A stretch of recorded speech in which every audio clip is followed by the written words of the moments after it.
anak ng dalita, matigib ng buhay. Tila gigising ng habagat sa kanyang pagtulog. Tuluyan na ngang nagbago ang ating mundo. Habang tumatagal, may mga umuusbong na bago at ang mga dating lumalang, ngayon ay tuluyan nang naglahon.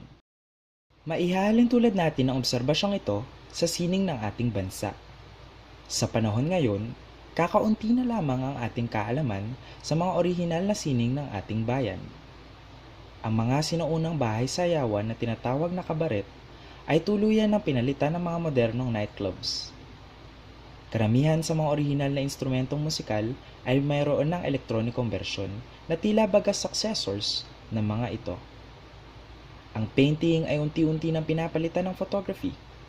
Ngunit, ang tatalakayin nating klase ng sining ngayon ay yung halos wala nang nakakaalam sa mga bagong henerasyon dahil hindi na ito nakikita o nasasaksihan.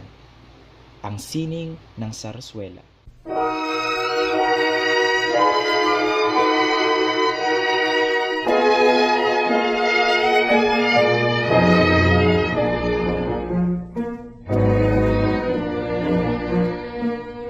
Ang Zarzuela ay isang dulang may kantahan at sayawan na mayroong 1 hanggang 5 kabanata at nagpapakita ng mga sitwasyon ng Pilipino na may kinalaman sa mga kwento ng pag-ibig at kontemporaryong issue. Ito rin ay tinatawag na Zarzuela, dulang inawitan, dulang hinonihan, drama liriko at opereta.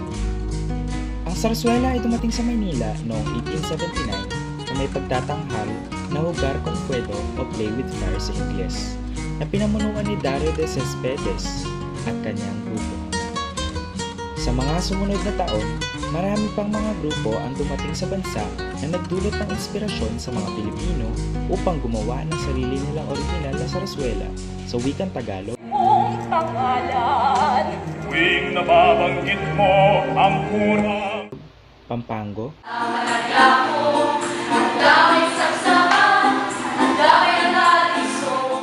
Ilocano,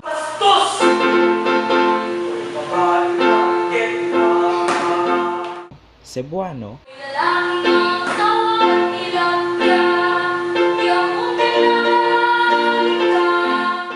Ilonggo,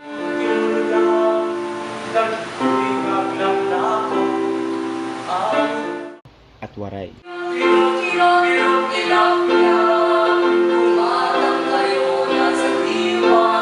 Ang Anpagtabang ni San Miguel ang unang Zarzuela sa Waray na may script at musika ni Norberto Romualdez. Ang Ing Managpe naman ni Mariano Proceso Pabalan Byron ang unang Zarzuela sa Kapampangan. Magmula pa noong sinaunang dekada ng ika-20 na siglo hanggang sa kasalukuyan, ang Zarzuela ay tinatanghal na ng mga komersyal na grupo sa mga teatro sa malalaking syudad tulad ng Maynila, Iloilo at Cebu o sa mga entablado ng mga rural na lugar tuwing may kapistahan. Mga pininturahang telon ang nagtatakda ng tagpo sa bawat eksena.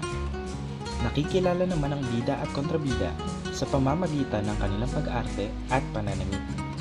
Isang maliit o malaking orkestra ang sumasabay sa mga kanta na karaniwang isinasama ang kundiman, balitaw, balse, danza, foxtrot at kung ano-ano man na sikat sa naturang panahon. Isang pangkalahatang direktor ang nagsasanay sa mga aktor at nakikipag-ugnayan sa direktor ng musika na kumukumpas ng orkestra, maestro del coro o choir master sa Ingles na nagsasanay sa pag-awit ng mga aktor, tramoista o technician na gumagawa ng mga talon at props, elektrisista na nangangalaga sa ilaw na gagamitin sa Zarzuela, apuntador o prompter sa Ingles na nagdidikta mula sa konsya o shell sa harap ng entablado at ang iba pang mga tauhan na kasama sa pagtatanghal.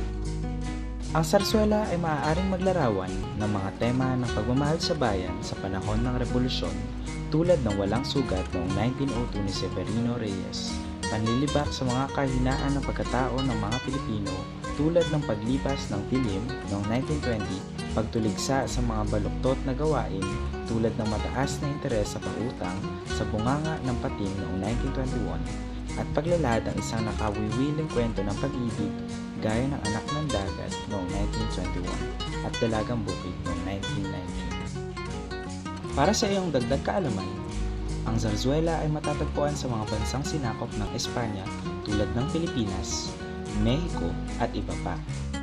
Ang unang Tagalog na zarzuela ay budhing nagpahamak na itinanghal noong 1879. Naging kilala ang zarzuela noong 1902 to 1940.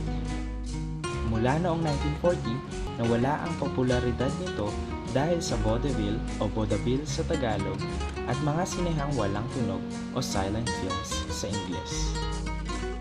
Ang mga sumusunod ay iilan sa mga pinakasikat na zarzuela sa kasaysayan.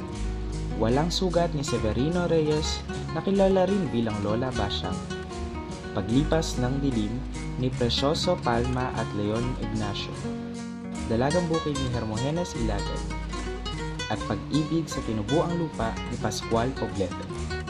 Maraming salamat sa iyong pakikinig at naway may natutunan ka sa iyong nakaraan. Ang sining ng Zarzuela.